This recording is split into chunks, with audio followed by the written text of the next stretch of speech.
Hey everyone, welcome back to another edition of Super Prime UK with your Super Prime MJ Group valuers, myself, Rob Cohen. And myself, James Wild. Super excited today. It is the third edition of the EVA quarterly update. For all of you that don't know, EVA is the European Valuers Alliance made up of 12 leading valuation companies operating across 16 countries in Europe with more than 750 professionals across 40 offices with over 500 billion of real estate assets valued each year across the commercial and residential markets.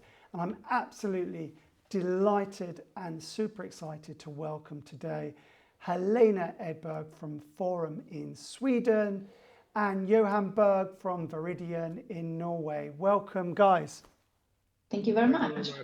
Good to see you both. Super interested and excited to hear your views, hear what's going on the ground in both Sweden and Norway. And Helena, great to see you again after we touched base in MIPIM the other week. James. Welcome, guys, and thank you very much for sharing your time and enabling us to have this show and giving us the market insights into your specific markets. So in terms of what's been happening the last 6 to 9 months, obviously in much of Europe we've had a cost of living crisis whereby wage increases haven't kept pace with the inflation we've seen in much of Europe. What's been the main impact of this in your respective countries in terms of on the property market and the sort of fiscal government performances, economic performance? Well, the household had a strong resistance to the higher cost of living due to high saving ratio during the pandemic. It wasn't really until last autumn when the interest rates started to increase that the household started to cut down in spending, and then we also saw a negative growth in GDP. So the disposable income decreased, and then of course the consumption decreased as well, and the housing prices started to decrease, and the level of housing investments as well. And at the same time, companies started to reduce their investments as well, and that also contributed to the negative GDP growth. And now we're also seeing that the number of bankruptcies are increasing. In January and February, the number of bankruptcies increased with 37% compared to the same months last year, which is quite low. Sorry, Helena, sorry to interrupt. Just want to understand, with bankruptcies, is that purely business or does that affect home ownerships and mortgages? Only business side so far. Okay, good. Thanks for that, Helena. We have also in the UK seen an uptick in terms of the bankruptcies, but also an uptick in the repossessions across a number of price points and levels of the market. In terms of Norway, Johan, are you able to sort of build on that and give us an update as what's been happening on the ground? Yeah, we haven't actually seen the same problems as we see in Sweden. We are sort of a lucky country. We're like taking advantage of increasing oil prices, increasing gas prices. So we didn't see any reduction in the GDP. We hardly see any, okay, we have increased interest rates as well.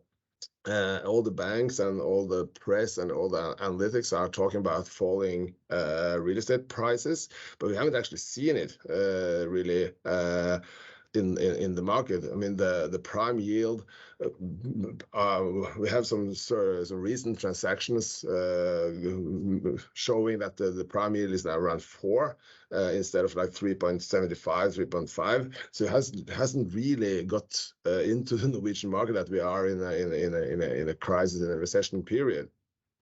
We have some bankruptcies as well for some companies, especially in the construction sector. That's mainly because of the increase in material prices, increase in wages, that they have made deals in the past that they can't deliver, so they have to go bankrupt. And now some restaurants are starting to, but we still all restaurants in Oslo are full. It's still very low unemployment rates. The wages are going up. Everything's going up, but we still is a lot of activity. Yeah.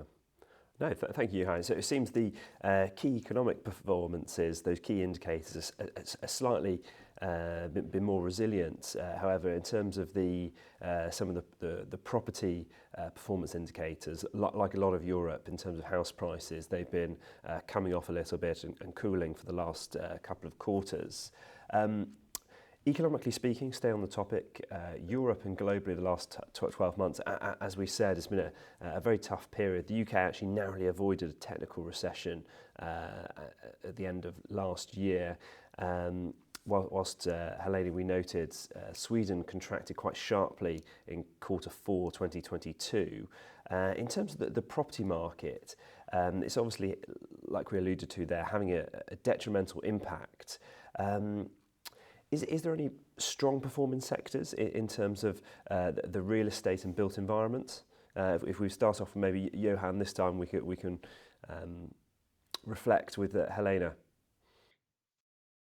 Sorry, I didn't really get the question. Are you which sectors in the real estate markets are?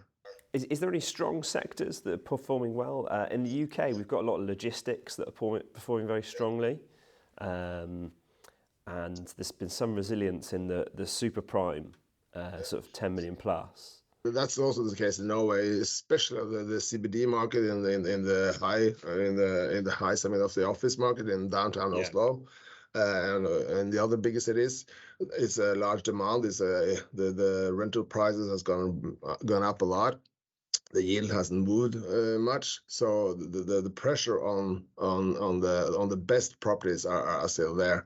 We see the gap between the best properties and the not so good properties are increasing. Also, the logistics segment had increased a lot during the pandemic, so we had almost the same yields on warehouses outside Oslo as we had the downtown in the best CBD. But now the logistics has come a little bit down, been a little bit more normal priced, but still is an attractive segment for the Norwegian real estate investors. Johan, why do you think that Norway has been able to be maybe more robust than its neighbours or European peers through such a challenging period? I think, unfortunately, it's just one answer to that, and that's because we are a very lucky nation. We have this oil and gas supply, so we have, so we just have a lot of money in the economy. It's a really bit paradox, though. We have the Norwegian Krona is very weak at the moment. So we do not really understand why it's so weak, and it's a lot of imported inflation because of that. But we are a very small country with just 5.5 million people in total, waste country. It's easy to understand the business and understand where to invest and how to do things. Now, actually, more or less, we are a little bit more concerned about the Norwegian government putting a lot of new taxes to just on private and corporates, making a lot of Norwegians fleeing the country, moving to Switzerland. So all the big investors, and not all, but a lot of big investors and entrepreneurs has now moved to Switzerland and taking their businesses with them. So we're a little bit like, okay, what's happening on that? But I think the reason why we are such resilient to negative impact is oil and gas. Okay, thanks. Thanks, Johan. And Helena, in terms of some of the sort of the strongest and maybe the weakest performing sectors in the Swedish market, I don't know if you could give us a bit of insight there. Well, in Sweden, I think all sectors have been affected by the recession and the high interest rates and high inflation, but some more than others, of course. But for the office segment, I think it's slightly more positive now maybe than compared to what it looked like during the pandemic. And I think it's due to, because during the pandemic, it got more established to work from home, and it created some kind of uncertainty among the investors of how the office market was going to look like when the pandemic was over. And now when it's over, we know that we're still going to use our offices and we are working in there and not as much as home anymore. So that has decreased the uncertainty for the segment. And during the pandemic, we didn't really see much transactions regarding office properties.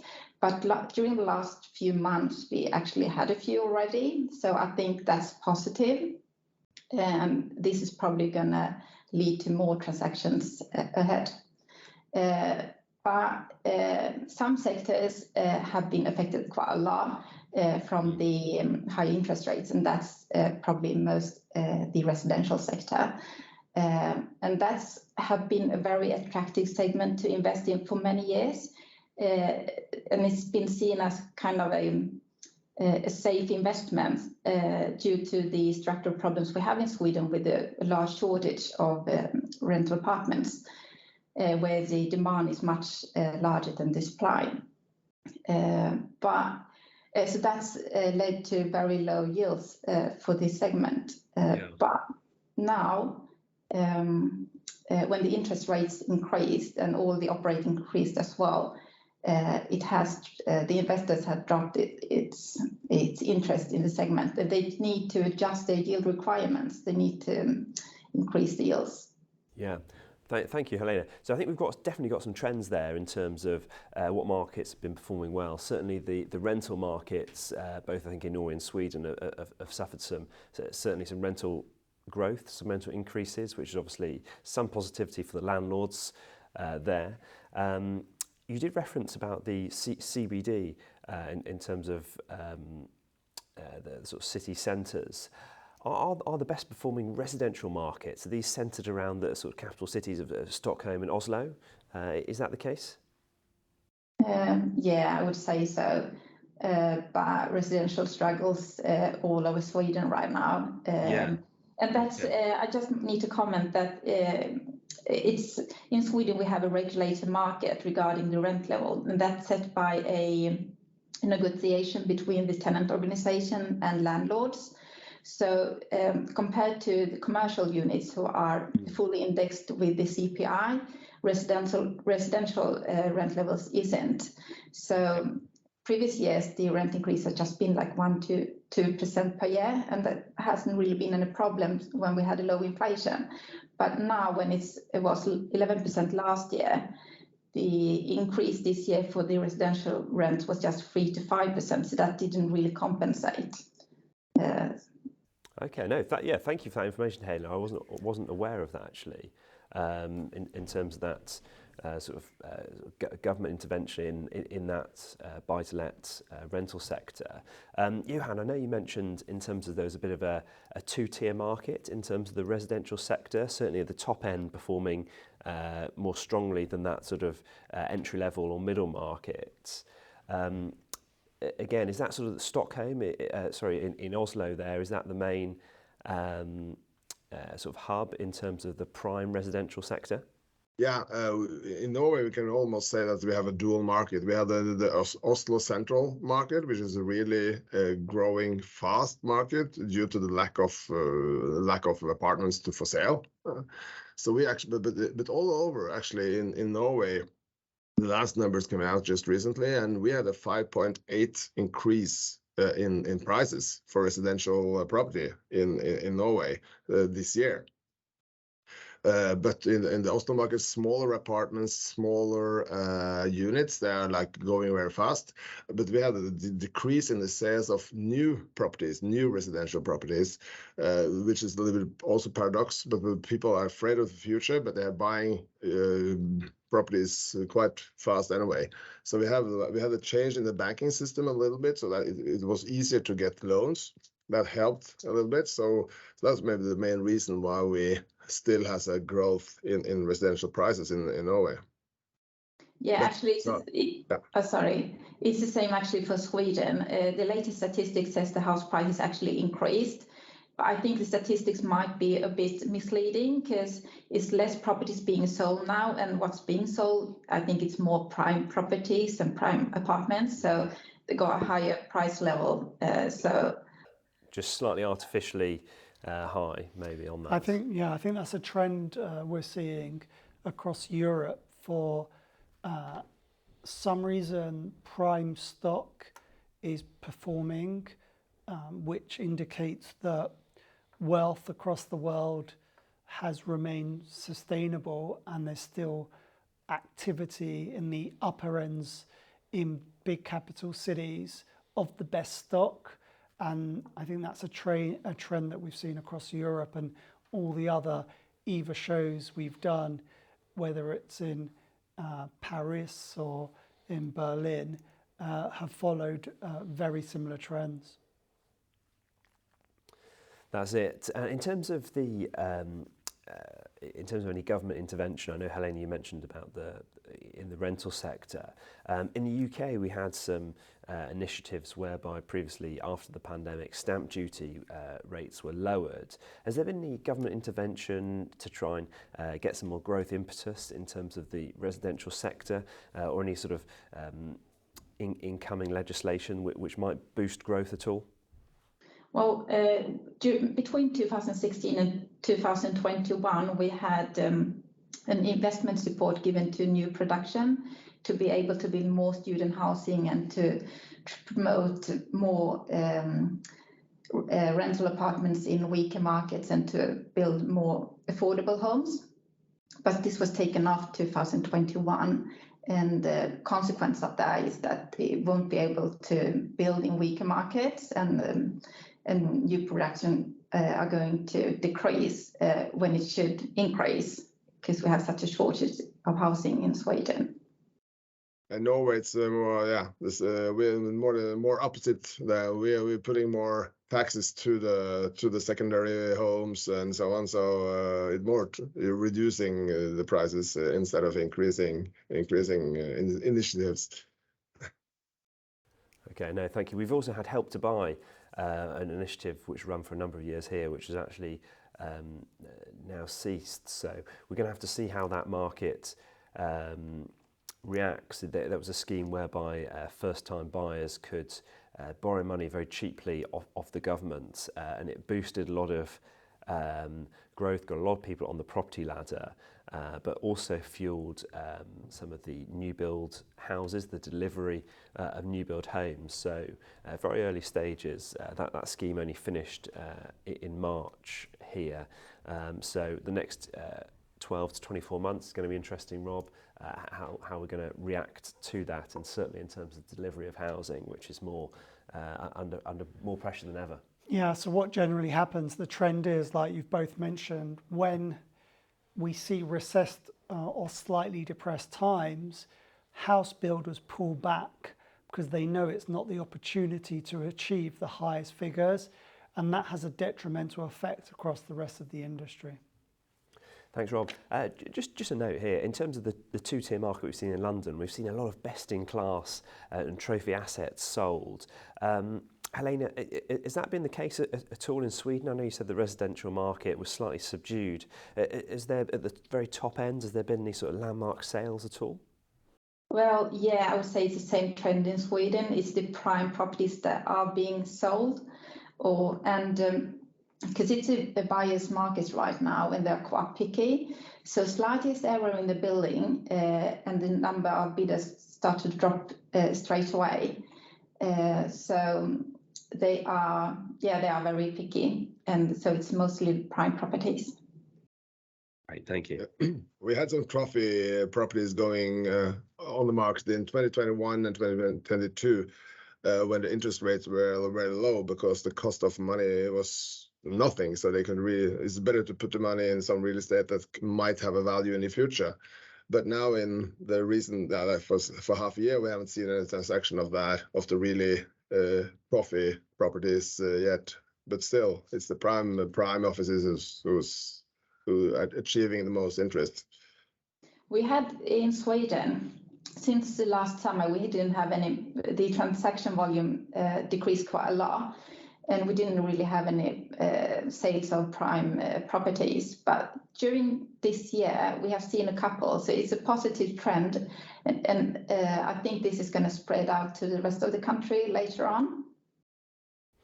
Great, okay, yeah, I mean, like I said, we've had a number of trophy assets trade here, but we referenced repossessions earlier. We've had a very large repossession here in London, actually, a property in Regent's Park that is reportedly got a guide price of 250 million. So we're just monitoring that closely at the moment to see what happens there. So a real one-off case, really, in terms of we've seen prime property doing exceptionally well, but in terms of those repossessions, we have seen an uptick, and then the two have coincided where there's been a repossession of one of the most valuable houses in London. So we're tracking that and seeing at what level that's going to trade. In terms of London, we've had the mortgage lending has been at record lows in the last couple of months. However, mortgage approvals have had a slight uptick we've seen in the last month. So some slight indications of improvements here in London. Just in terms of Norway and Sweden, how have the high interest rates affected the market in terms of those sort of 2-year fixeds being very high levels, and those deals that are now expiring? How are people dealing with that in the market? Well, for Sweden, it's actually one thing that makes the Swedish household stands out compared to many other countries in Europe, and is that we have large loans compared to our income, and in addition, compared to many other countries, the interest rate fixation period is very short. More than 80% of the total loan volume got a remaining fixation period of less than 2 years. And that makes Swedish households very sensitive to increases in the interest rates. So I think they are going to be affected quicker and more than other countries. And how do you think that's going to change? Because let's say in the next 12 months, everyone is going to be faced with this huge growth in their mortgage payments with the cost of living. How is the household in Sweden going to manage that? The saving ratio have been quite high in Sweden, so I think they got some savings to use for that in the short run at least.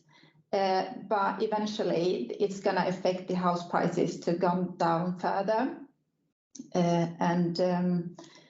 But they just need to adapt to the new market situation. The interest rates have been so low for almost 10 years, and to borrow money has been so cheap, which in the long run maybe is not really healthy for the system.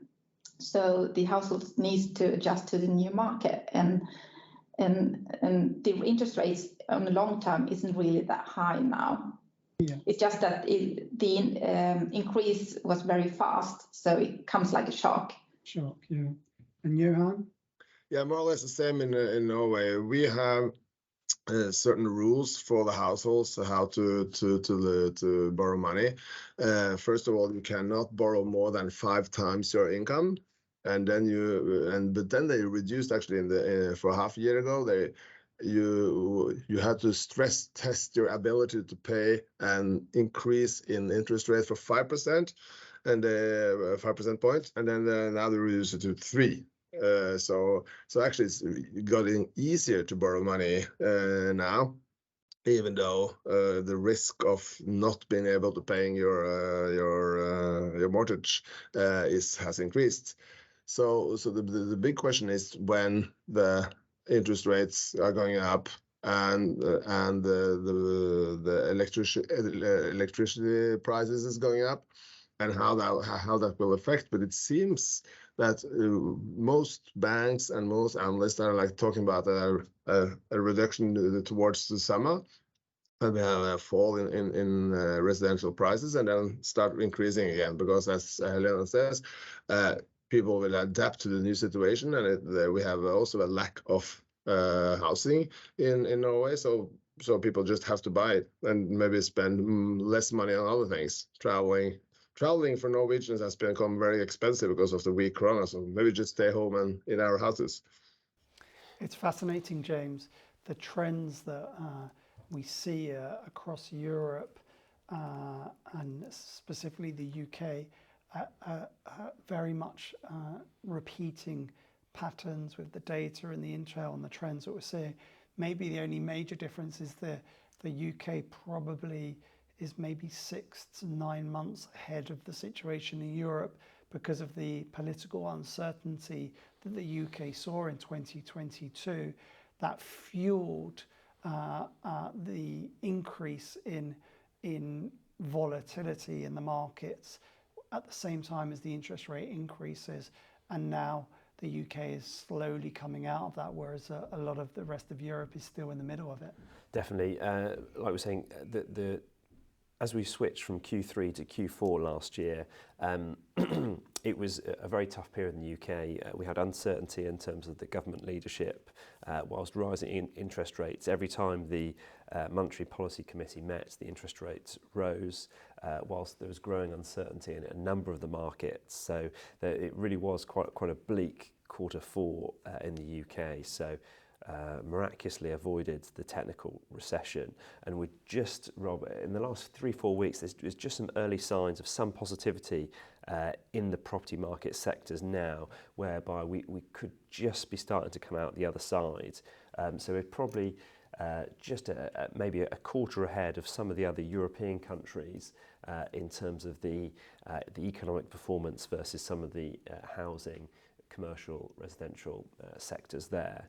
One more question for today, James. One more question. Just wanted to close off with something. In London, the UK, it's something, the hybrid working, we're sort of getting people back to the office slowly, sort of 2 or 3 days per week. And I think the way we work has maybe changed forever. But in terms of your own sort of countries, is that sort of people's lifestyle and the decisions they make on where they live and how they commute and how they go to the office, has that changed, and how has it affected companies? Have they had to adapt? I think the trend in Norway is more or less like the international trend. We are having more social offices. Offices are more like transforming into meeting places where you have like social events, you have parties, and people people are working from home when they have more analysis to do, and then they come to the office to meet up. So the demand for office space has actually more or less remained the same, even though people are staying at home, but people are now having larger offices with maybe restaurants, bars in the offices themselves. And the flexibility you see, what you more see is that the offices has opened up. I mean, I can go to more or less any offices in downtown Oslo and work there just to pay a fee, or if I know someone, because it's more and more flexible offices. If you rent one office from one landlord, he has another building on the other side of the town, you can just go there and work. So it's much more flexibility in the market. Yeah, and it's the same trend for Sweden. And working from home was quite established even before the pandemic, so that hasn't really changed that much.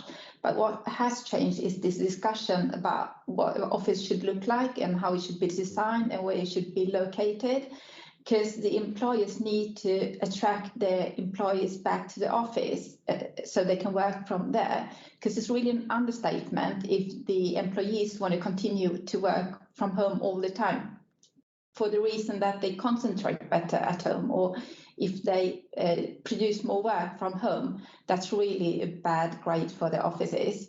So more needs to be done within the premises. And it's a greater demand now for the tenants wants more modern and flexible units, and they want to be located near restaurants and shops and gyms and public communications. So they are more picky than before. Yeah, so it's definitely a trend Go ahead, Johan. Yeah, that's also actually quite an interesting paradox because I mean the tenants want more flexible, newer offices, refurbished offices, and the more fancy offices. But what about the ESG? What about to use old properties? No, they want new things. They have to change and throw out all the old stuff and build new more open offices. So it's really a little bit like, okay, are we sustainable or are we just talking about it? Yeah, so I think the overriding trend there is definitely for flexibility and that more sort of grade A, high spec office space, which the tenants and the occupants desire. I was just going to ask, is there any differential in terms of the winter and summer months? Is there sort of more, or are employers more sort of open to working from home more in the winter months than the summer? Is that a differential at all? No, not really. Maybe they're more keen on working from home during holidays, and so they can, yeah. We have actually had this syndrome that when you see it's a large snowfall coming, then people tend to stay at home.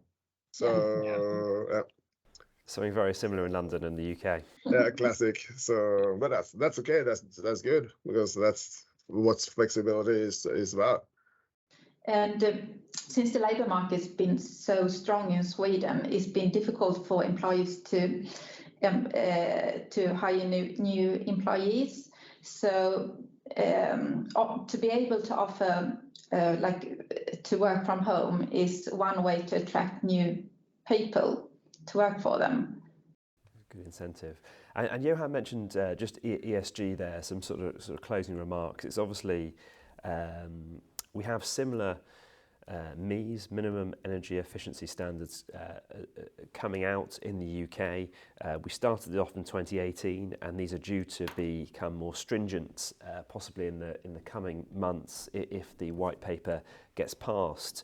If we translate that over to Norway and Sweden, is ESG taken hold yet, or is it still sort of coming out of the pipeline?